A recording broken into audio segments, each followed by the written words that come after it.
Hi class. Before we get started with chapter 5 lecture, I just wanted to show you a couple things that I've posted here for you to view. So obviously the PowerPoint is here. There are some edits to it. So now when you check out the PowerPoint, you will actually find all the notes for today's lecture. One thing that I forgot to mention is regarding the book. Please don't feel like you have to purchase the book. I know these are difficult times for everybody. And if you've ever taken my class before, the book is always optional. I know getting into graduate school is one thing, and then paying for it is another. And so I try to be really cognizant of the fact that, everyone's financial situations are different. The books are expensive. And so just know that I am giving you all the content of the book. Chapter 6 is also on here with notes. Some of the things that are on here that I want you guys to look at is an example of ground rules when having group counseling or having individual counseling or even crisis counseling. So you click on that link, it looks like this.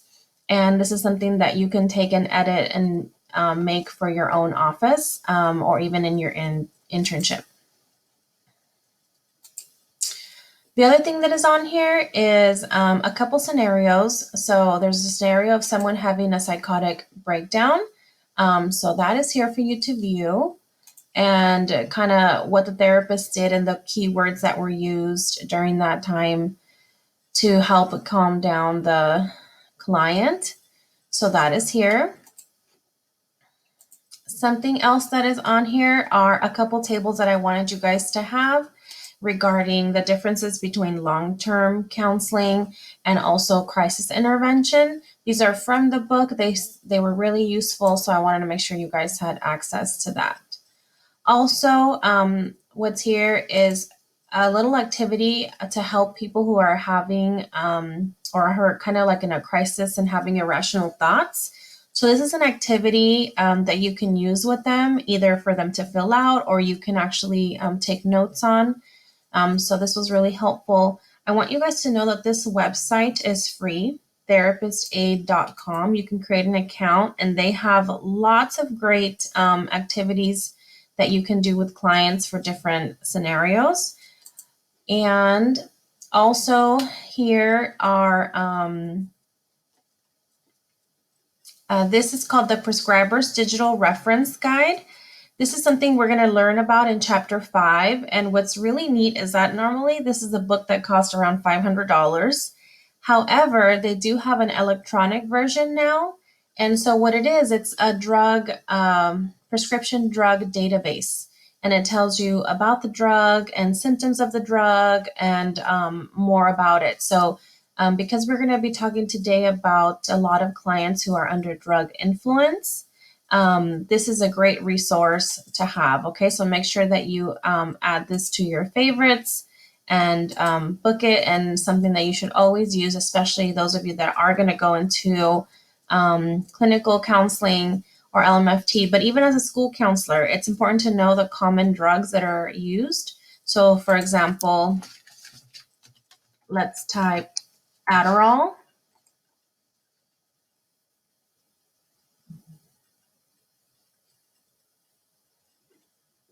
And if you look at the drug summary, it'll give you some really great information on the drug.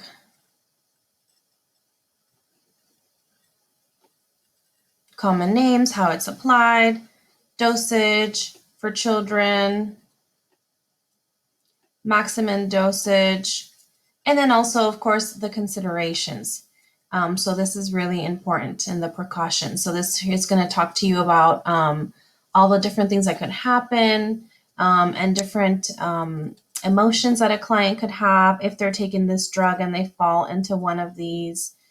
So this here is just golden. So even as a school counselor, I spend some time on here as well, just kind of looking for some of the common symptoms for some of those things that are commonly found on a school campus. So that's on there as well. Also, after today's lecture for chapter 5, some self-reflection questions I kind of want you guys to look at. So that is here. Actually, this is for self-reflection after chapter 6. And then just so you know, I know that everyone was having trouble with the video for week 2. I did go ahead and I was able to record it on Zoom. So it is here now, custody video. So you should be able to pull it up and listen to it. Please make sure that you did the scoring on the triage assessment form. And if you did not get a chance to submit it here, you can just email me your write-up, okay? So with that, let's get started with chapter 5. And it looks like I apparently closed chapter 5, so let me bring up.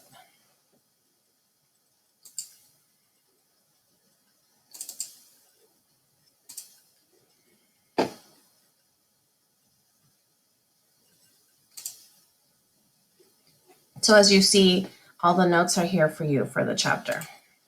Okay. So in this chapter, I really want you guys to know the difference between handling long-term therapy and crisis intervention. Understand how walk-in mental health facilities handle somebody in crisis, and also the generic types of trans crisis and long-term therapy, and to be able to identify and understand people with borderline personality disorder and know the rules of the road for counseling difficult clients. So, to understand crisis counseling, we need to distinguish between what crisis interventionists and long-term therapists do. So the principles that underline the two models, they're objective and they have to do with client functioning and the assessment procedure. On the first glance, typical models for long-term therapy do not look radically different from a crisis intervention model. Our long-term 8-step systemic counseling model that's used in the book incorporates predisposition, exploration, examining alternatives, planning course of action, and obtaining clients' commitment. These are all things that we covered last week.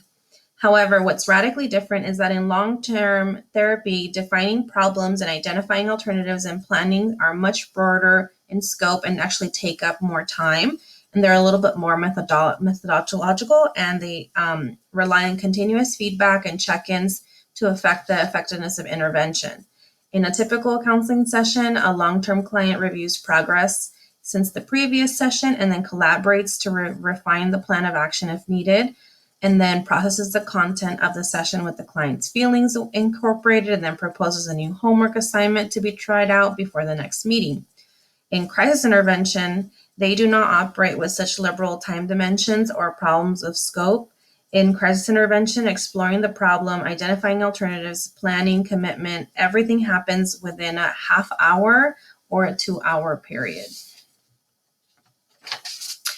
In long-term therapy, a great deal of a background exploration may provide the therapist with a panoramic view of the client's dynamics.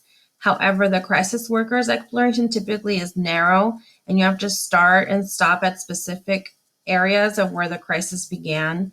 The long-term therapist can view planning and a course of action and do it more incorporating like the psychoeducational process. However, while the crisis workers uses psychoeducational techniques a great deal, it typically does not solve immediate short-term problems. You're only working to try to get the person out of crisis and become stable. And so the long-term therapist would view comprehensive personality change as a necessary part of a therapeutic plan, and the crisis worker endeavors to change personality only to a degree necessary for restoring pre-crisis functioning. So a long-term therapist would look towards an evidence-based methodological manipulation of treatment variables, assess those variables in a variety of dimensions and processes and outcomes of the client.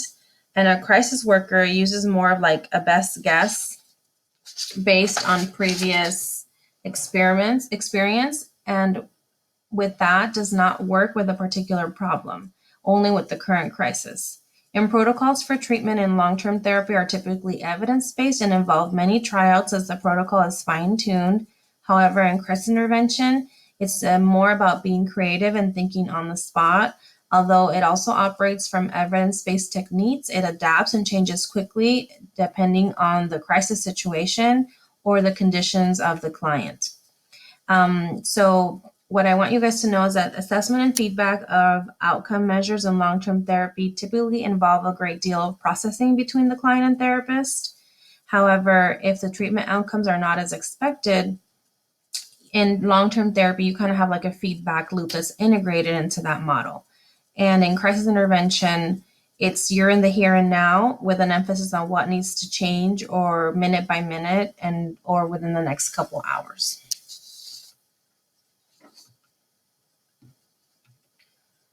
So just a little comparison of long-term therapy versus crisis intervention regarding intake.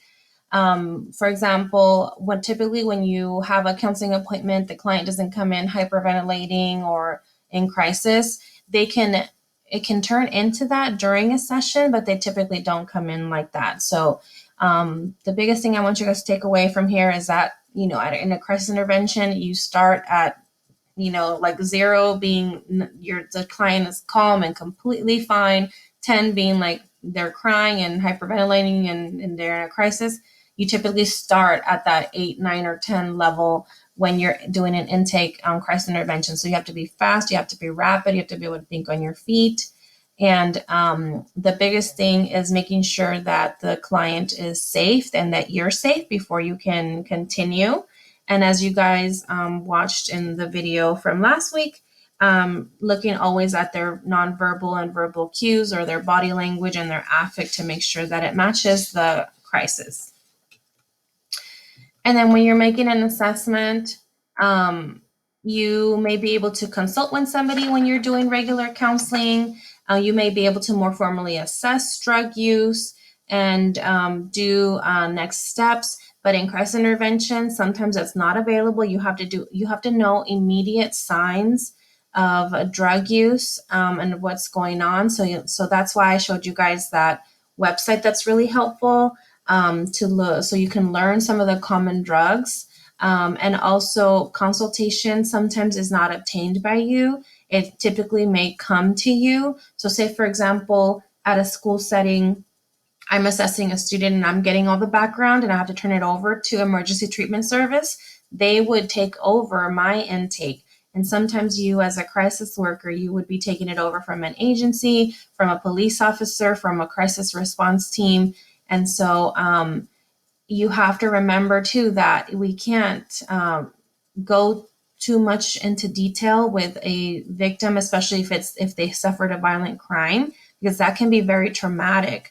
And so it's so important that you do take really good notes, whether it's crisis intervention or even if you're just doing crisis counseling at a school setting, because if somebody else is relying on those clinical notes to pick up where you left off and to continue crisis intervention, it's so important that you capture as much as possible as fast as you can. So clients who present themselves for crisis counseling at walk-in facilities generally fall under one of 3 categories.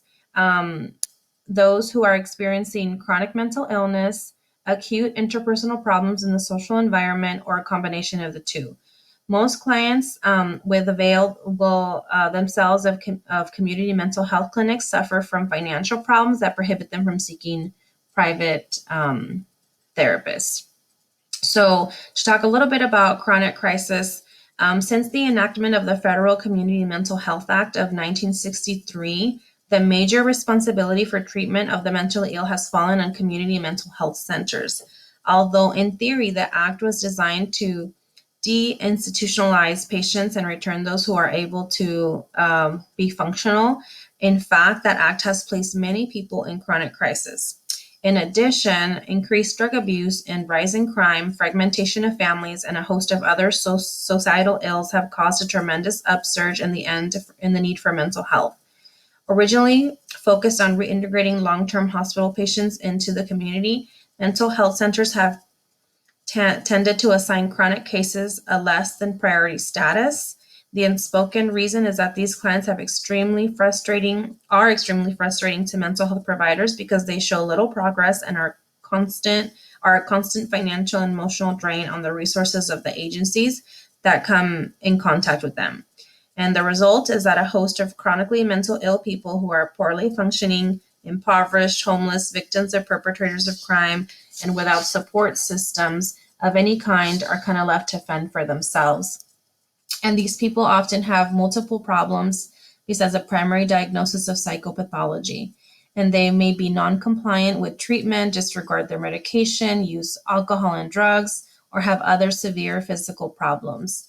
They could be victimized financially, physically, and psychologically by others. And we're going to talk about who those people are later, but people that fall into this category and why it's such a big deal that we're going to talk about it is obviously schizophrenic people and people with bipolar disorder. Social environmental crisis.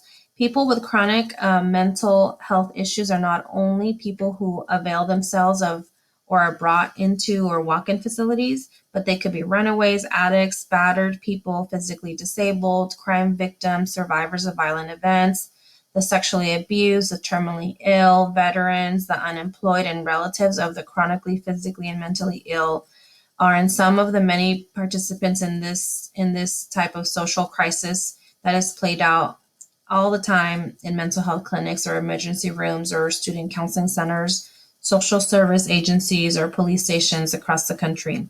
So many precipitating events may be unexpected and sudden and may have an impact far beyond the individual on families and communities, leaving these systems disorganized and out of control. Crises that are generated in the social environments are some of the most potent for mental health workers because of their ramifications across systems and the heightened emotionally and immediacy that accompany them for both the clientele and the workers. And then obviously a combination of types. The foregoing crisis types rarely occur in discrete categories. They overlap. Sometimes the problems that face the crisis worker is the rule rather than the exception. So clients can come in with multiple issues and attempting to stabilize someone with chronic schizophrenia without providing food and shelter, treatment of trauma survivor without first working on a drug addiction, or considering a vocational exploration without handling the depression of a middle-aged executive who has just lost her job is just a waste of time. So handling multiple crises at the same as with the same client is a rule rather than the exception. So pay really close attention to that. It's so important to treat the social emotional aspect of somebody before you can get to stabilizing someone or treating trauma or talking about, career exploration. So we're going to talk about when somebody walks into a community mental health clinic, what to expect. And so obviously the first part is entry. So clients may come to the mental health clinic on their own, be brought by relatives or social service agencies, or they could be taken into custody by the police. Or for example, in the school setting, we can call emergency treatment service and then the student is taken, by them or transported by school police. At the moment of entry, the disposition of the case begins. A person in crisis who walks in or is brought into any range across the triage scale from mildly to severely disturbed. If the person is severely disturbed, a senior clinician is summoned. An attempt is made to remove the client to an isolated office to reduce environmental stimuli and calm the client down so that the assessment can proceed. The clinician tries to obtain a case history. If that's not possible, the clinician makes a visual and verbal assessment in regard to information processing problems, what they're thinking, hallucinations, disassociation, threats to self or others, or severe drug abuse. If any of these symptoms are present, then a psychiatrist is called to evaluate the client and decide whether hospitalization is warranted. Okay, so keep in mind that this is in theory how it's supposed to be. It doesn't mean that this is how it goes. So when somebody comes in like that, there might not be a senior client or a senior caseworker there to assist you, which is why it's so important to go with your gut and take great case notes. And if you're able to collaborate and summon with someone else. Commitment. If a client is so mentally fragmented as to be clearly out of touch with reality or deemed an imminent danger to self or others, he or she is committed to an inpatient mental health facility. The person is asked to voluntarily commit to hospitalization. If he or she is unwilling to do so, a physician may write an involuntary commitment order. An officer of the crisis intervention team or a special unit of the police department trained to deal with mentally ill can also be called to transport the patient or to write an involuntary commitment order. Under no circumstances do mental health workers become involved in transportation. This has to do with safety and the possibility of stigmatizing themselves as punitive agents in the patient's eyes. And if patients are financially stable, they can be transported to a private psychiatric facility. If they're indigent, they are taken to the city hospital, psychiatric emergency unit for evaluation and subsequent placement into a mental health and state hospital. And then obviously there's the intake interview. If the individual is coherent enough to provide verbal and written information, an intake interview is started. The intake worker first attempts to assess for client safety, define the problem, and apprise the client of his or her rights. In a patient and methodological manner, the intake worker goes through a standard intake interview sheet. Through open-ended questions and active listening, the worker tries to obtain as comprehensive a picture of the client as possible.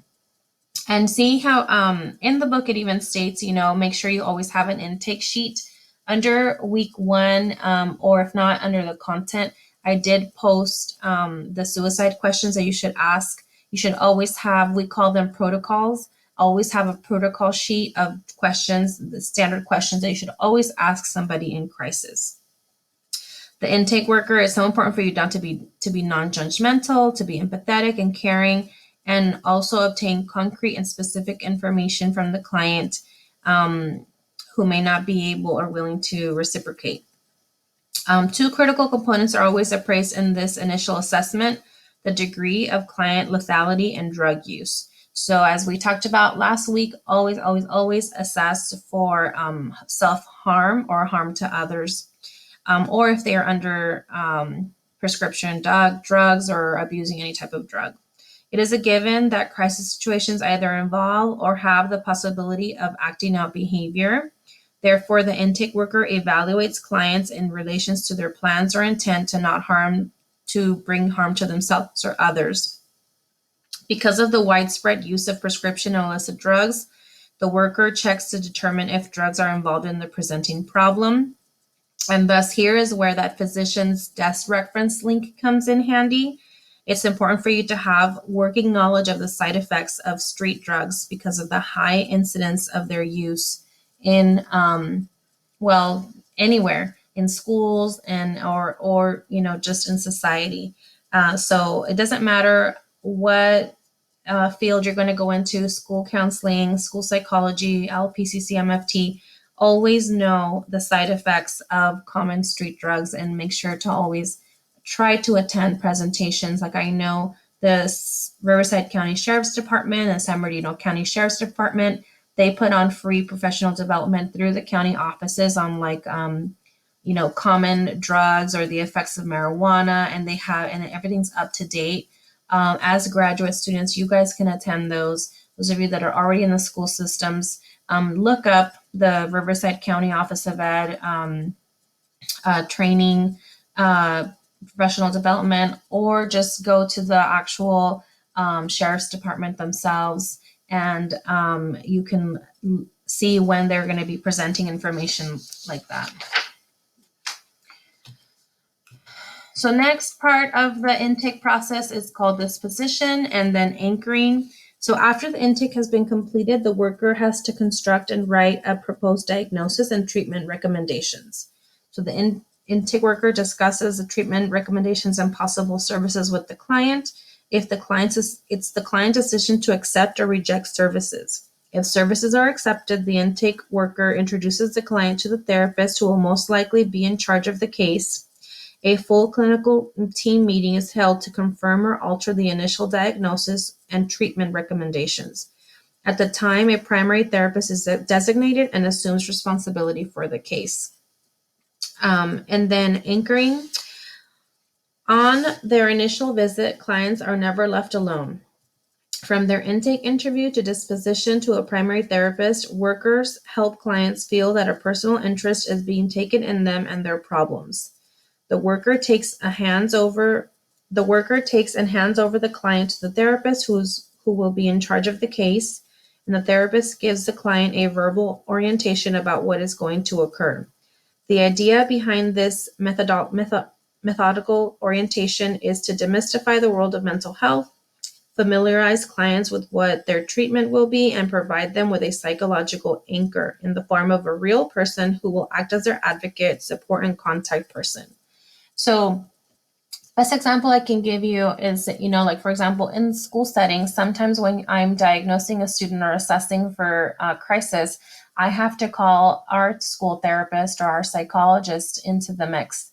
And so I do this exact same thing in the school setting, is calling somebody over and then talking with the student and letting them know that like I'm not leaving them alone. Now there's going to be another vested person in them, and that helps to have them become familiar with who this person is. Typically I say, I'm calling, a really good friend of mine, and I know this person, they're a great therapist, or they have really great skill set, and they're going to help us, and so it just makes them also feel better that you're not just calling some random person, and you're just making that connection. It's also just important to empower them and make them feel that we're taking a step in the right direction. And sometimes you may even have volunteers who act as support in an agency. They're called compeers. These are trained volunteers who act as support and socializing agents for clients who do not have friends or relatives to assist and encourage them. I have never seen an agency that has compeers, but maybe in private, wealthy practices that happens. Short-term disposition, many crises relate to the basic physical necessities of living. If that's the case, the intake worker makes short-term provisions for food, clothing, shelter, and other necessities while setting in motion the wheels of other social services agencies to provide long-term sustenance services. If clients are unable to care for themselves, some are appointed a conservator to handle their money and look after their basic needs. Thus, it's very important that the intake worker and other staff thoroughly understand and can assess the local social services network. So this is very common. For example, sometimes, like recently I had a student whose dad was deported. And so not only were we dealing with that trauma, but we had to deal with the immediate trauma of that he didn't have anywhere to live. He didn't have any food. He didn't have clothes. And so reaching out to our homeless liaison that same day, not 2 days later, but like within the hour, brought my student a bus pass, some food gift cards, a backpack with supplies, just at least to get him through the day until we could get more services in place. So that's super important, and especially important for building trust with your client and with your student, that you're going to be there to help them with all aspects of their crisis.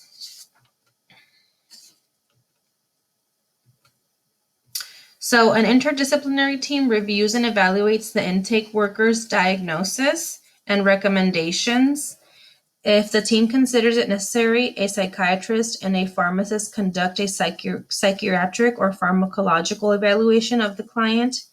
If a psychological evaluation is required, a psychologist evaluates the person on standardized personality and intellectual measures. And depending on the client's needs, people from various specialty units may join the team. Once the team is complete, it formulates objectives and goals, and an evidence-based therapeutic plan is put into operation. And the team reviews this plan on a regular basis and changes it if necessary. There are also 24-hour services or 24-hour facilities. So after regular working hours, telephone relays are linked into the crisis hotline. This could be telephone workers here, and they could be evaluating calls or making decisions on who should handle the calls. They may be mobile or they may be a crisis team. But this is one of the things that Wayne will talk about in this chapter. And then mobile crisis teams. These are a big part of emergency psychiatric services. Mobile crisis teams, or MCTs, operate for two reasons. For certain clients, particularly geriatric or physically disabled clients, it may be necessary to make home visits to provide services. In other cases, when a client is out of control and unwilling or unable to go to a clinic, MCTs go wherever the client is. The Community Mental Health Act of 1963 mandated that those clinics receiving federal funds have to provide 24-hour emergency services. And the mobile crisis team has been one answer to that mandate. With the advent of the police department's crisis intervention team, this need has diminished because now centers have the 24-hour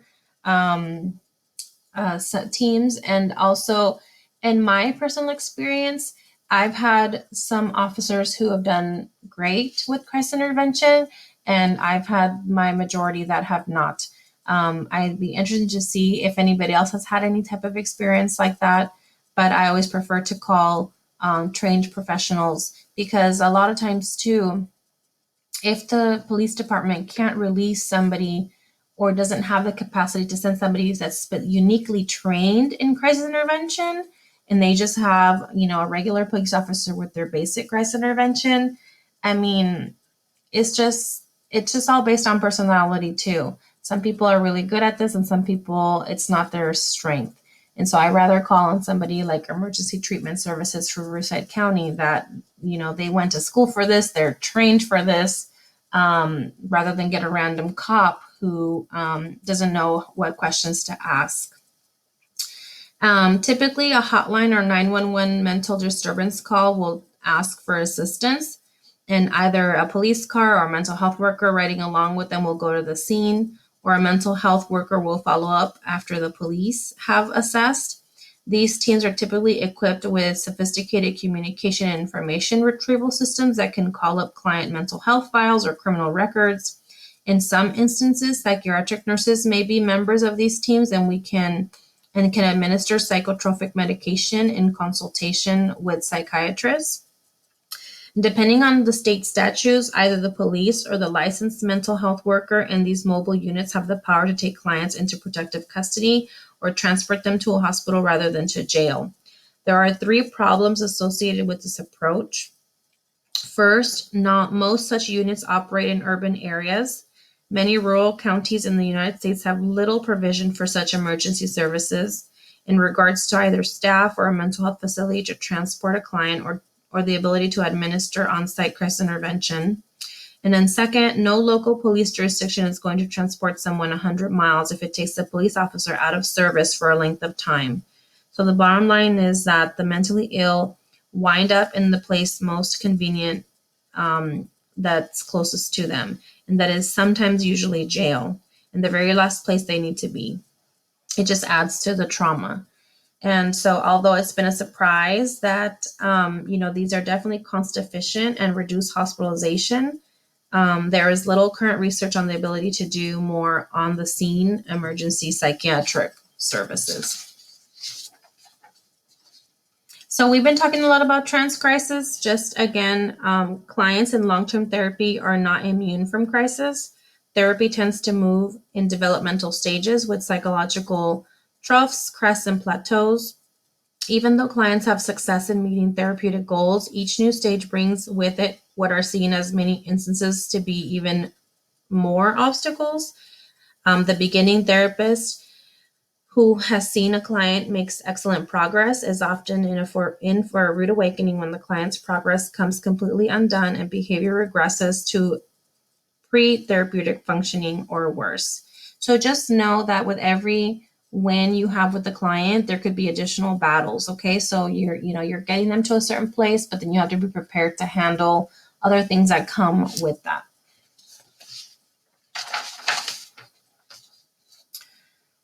So things that you should consider and always know is that people can have anxiety reactions, they can regress, and they can have problems with being terminated in a session or have psychotic breaks.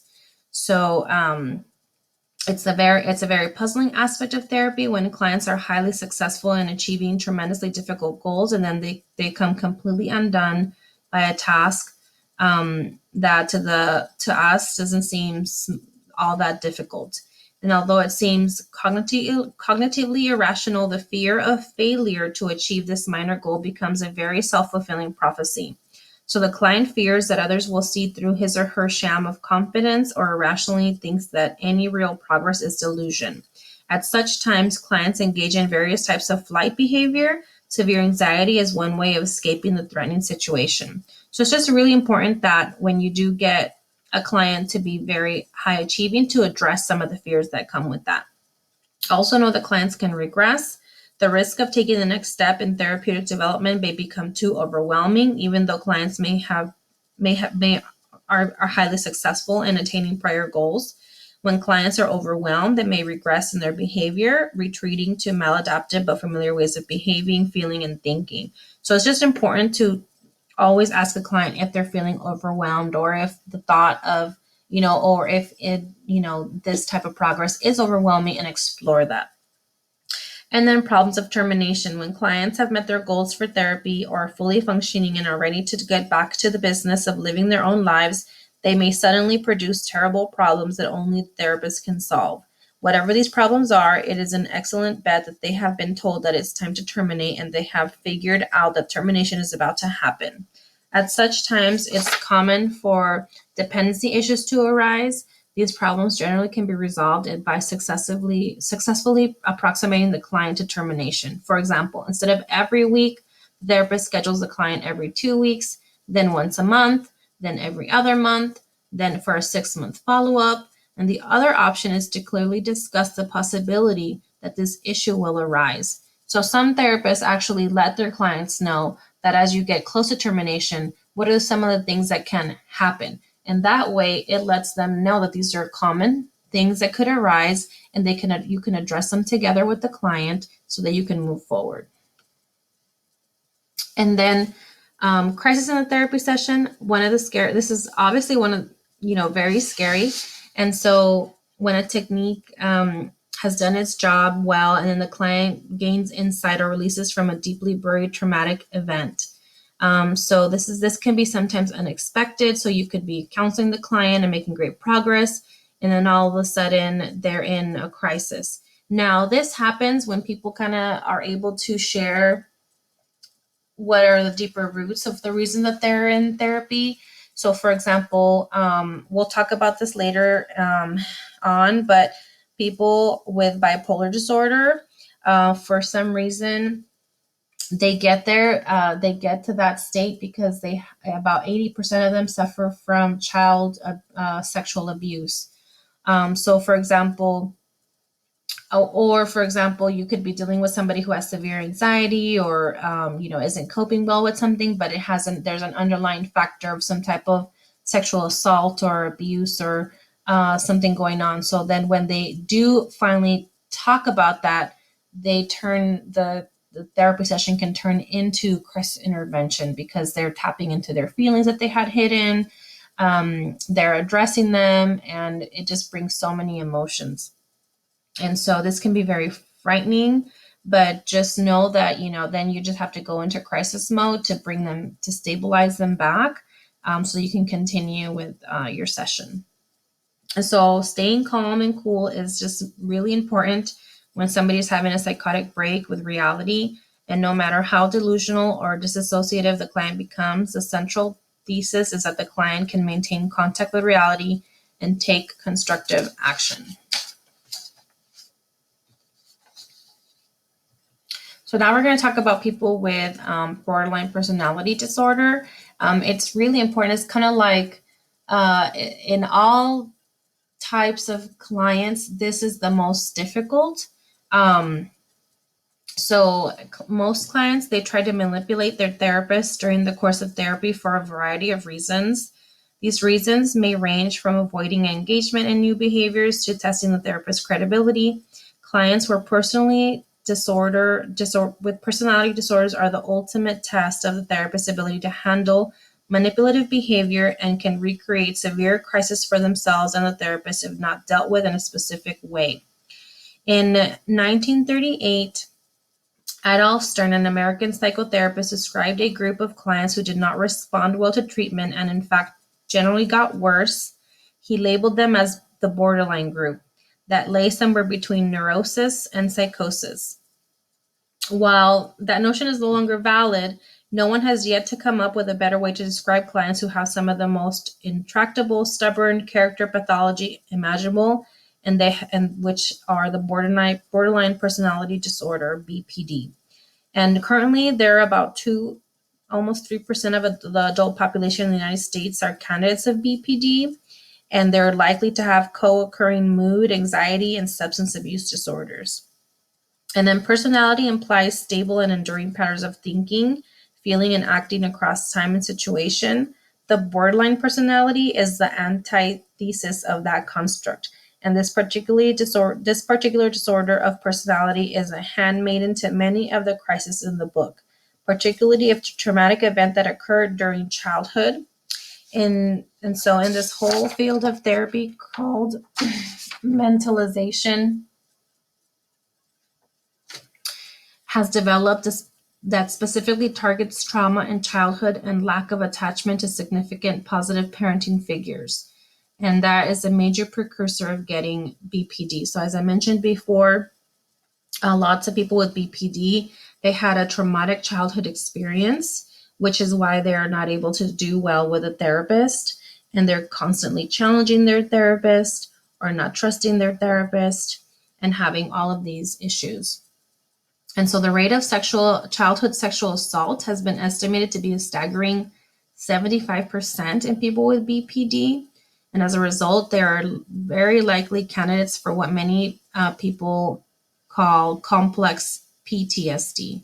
And this is something that we will definitely talk about when we talk about post-traumatic stress disorder in chapter 7, which is next week. And then the week after that, when we talk about sexual assault. So while they are tough customers and can be extremely trying, these are some pretty good reasons that people with borderline diagnosis act the way they do and are a hallmark of the client who is in trans crisis. Because of these early experiences with trusted others who could not be trusted, the borderline personality has serious attachment problems that can rapidly surface in therapy. There is evidence that these individuals also harbor a deep sense of betrayal. As you can readily see, there is a good reason for this mistrust, sense of betrayal, and thus the constant vigilance, testing of the relationship, and paranoia that mark therapy with these individuals. Even all-pro, all-star, and world therapists have trouble dealing with these people. So you may ask yourself, why would I want to work with clients like this?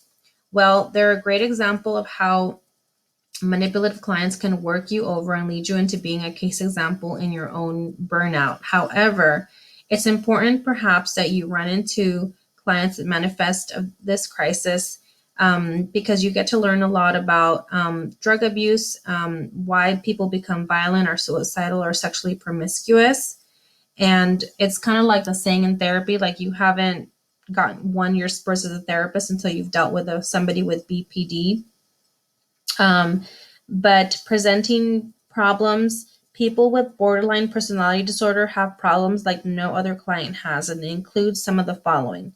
A wide variety of presenting problems that may shift day to day and week to week, unusual combinations of symptoms ranging from neurotic to subpsychotic behaviors, continuous self-destructive and self-punitive behavior, impulsive or poorly planned behavior that shifts through infantile, narcissistic, or antisocial, poor academic work and social adjustment, extreme approach and avoidance behavior to social relationships, chronic suicidal and or homicidal ideation, paranoid ideation, drug use, including alcohol, sexual promiscuity and sexual victimization, high dropout rate from therapy and poor therapeutic alliance, confusion regarding goals, priorities, feelings, sexual orientation, and so on.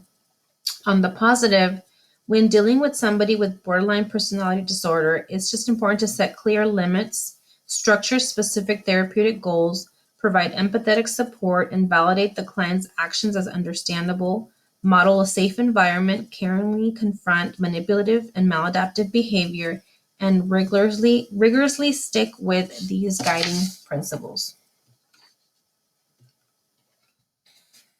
So other things to help counseling difficult clients, obviously that's why I shared with you guys some of the ground rules. So that is something that you should always have in your office visible. Even, for example, in the school setting, when we do group counseling, I have students sign their ground rules. They can actually adjust their ground rules as well, or come up with a ground rule of their own. And so they are part of the process so that they feel like, that's a way to obtain commitment. So it's important that when you are going to have somebody like this, or if you suspect it's going to be a difficult client, it's important to go over the ground rules, but sometimes it's also important for them to sign that they're willing to commit to these. And sometimes you have to remind them. So if somebody is, acting out, or you were counseling somebody with BPD, it's okay to pull out your ground rules and say, in session, we are not going to be physically violent, and you agreed to that and signed it here. So, can you please sit down? Can we continue? Or we're going to have to terminate today's session, things like that. So you have to be prepared to deal with many different types of clients, some of whom are difficult. And to assist in coping with such clients, here are some examples of appropriate ground rules. There is that copy pasted on Blackboard. And it's important to go over the ground rules in person or over the phone before the first session. If it's not possible, a brief orientation that includes the ground rules is always advisable to the start of any first meeting. So in dealing difficult clients, as I shared with you earlier, it's okay. Sometimes you have to confront such behavior directly. And so you have to be able to readily use confrontation and assertion in a directive tactic, and saying things like, I will not permit you to violate our group rules by attacking, your spouse this way. Or there's a possibility that the client may be so difficult that the session may have to be terminated. And this would happen very frequently if you're dealing with somebody that's very aggressive. But in such rare cases, the worker would openly admit, we're getting nowhere, so let's adjourn to see if we can figure out a different way. And then consultation with another colleague for suggestions is the first step that you can take when having another session with somebody like this. Included for chapter 5, I'm hoping that I am going to be able to show you this college student with bipolar personality disorder. I also included 2 other videos for you to watch at your leisure. One is handling people with borderline, with difficult, actually it's how to assess difficult clients. It's a more expanded version. But also there's the one that there's a call from somebody who's bipolar, and how a telephone worker is screening the call. So let me see if I can play the video.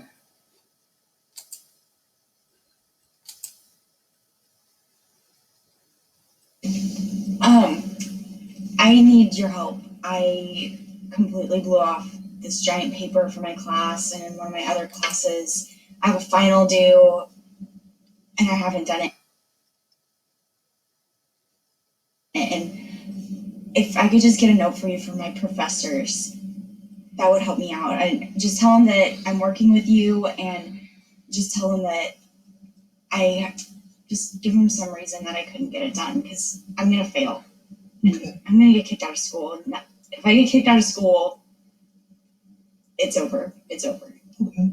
All right. So what I'm hearing you say is that you're stressed out about the paper and some exams that you put. No, it's not stressed out. If this does not happen, I will fail. I will get kicked out of school. I have got to have this. I have to have this note from you. I'm so serious. Okay. All right. What were the reasons you couldn't get the exam done, or the paper done, work on the exam? I just had stuff going on, and you know how I have trouble kind of focusing, and I just kind of had other stuff going on. So Let's talk about that. What kind of other stuff do you have going on? just other stuff. Just please just write this note for me. This is not a big request. Please just write this note. If I fail out of school, like Liz, I understand. I can see that you're struggling right now. I can see that you're frustrated. But unless I know what was going on, that you couldn't, do the paper and work on the exam. I mean, I really, I'm not gonna be able to write a note for you unless you tell me what was going on. Why does that matter? You always freak out about shit like this, and you're always telling me that you've got to know what's going on. Why can't you just write the note? It's not hard. I've been working so hard with you this semester, and we've been getting so much done.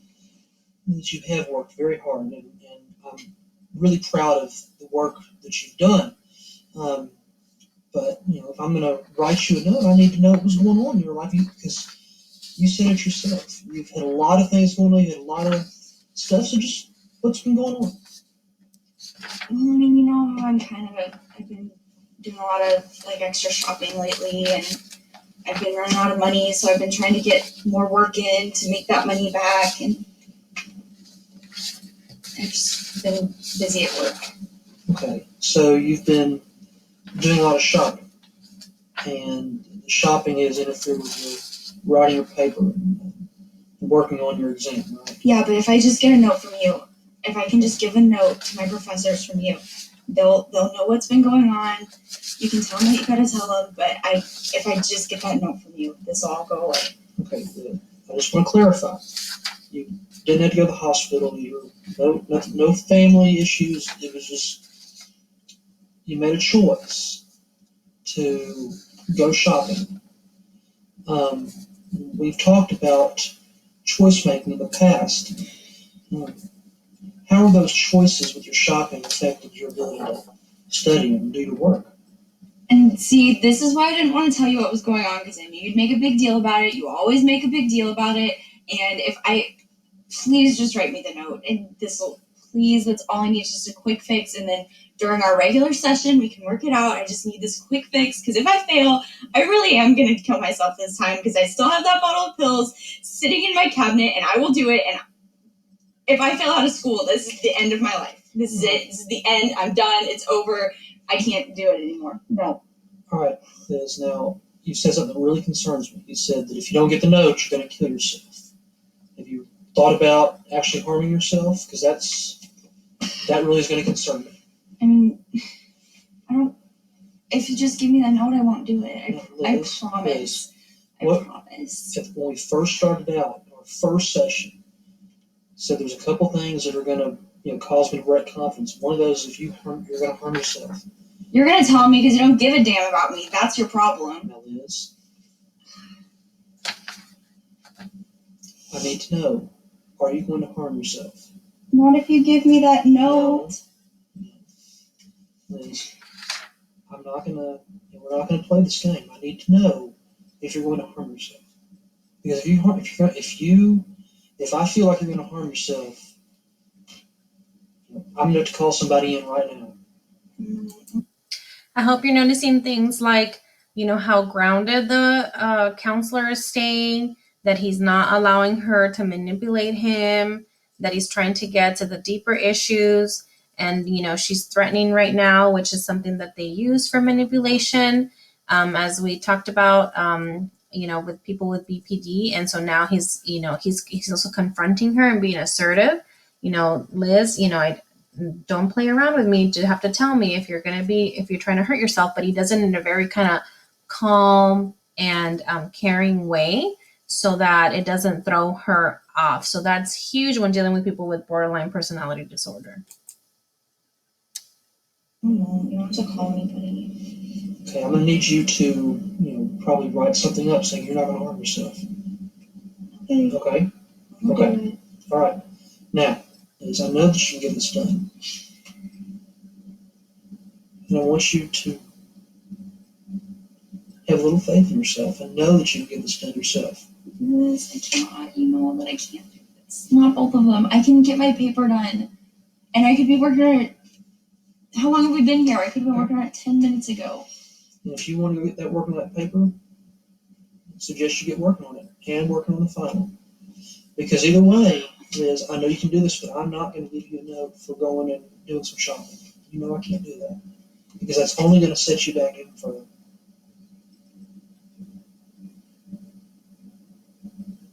Now, if I get a commitment from you to work real hard on these two, What if I fail anyway?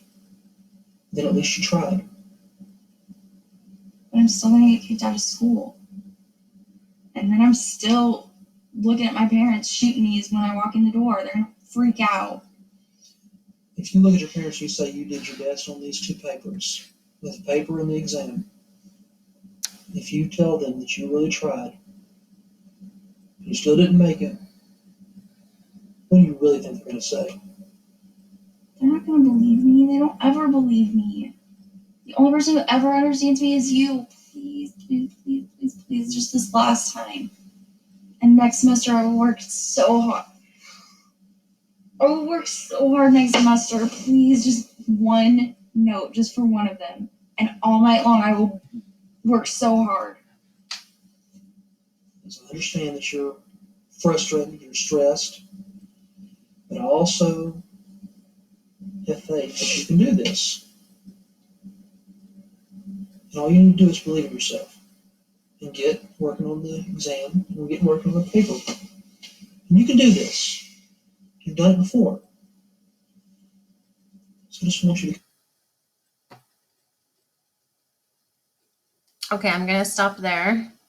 It timed out anyways, but that's a great image on what it's like to have counseling somebody with borderline personality disorder. Okay, so I'll just quickly show you these other two links.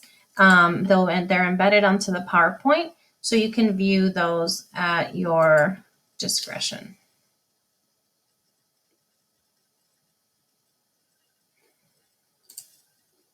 I'm not going to play them just so you can see what the video link is like.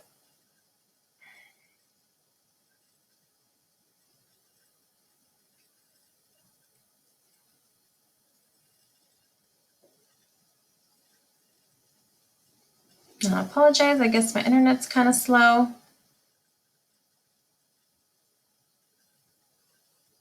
I see that it's signed in with my son's email on accident, so I'm not going to show it to you, but this is a crisis intervention of a call with somebody with borderline personality disorder. And then the other one is a link on help counseling people that are difficult. So that is it for chapter 5. I'm going to do the same thing for chapter 6. All right.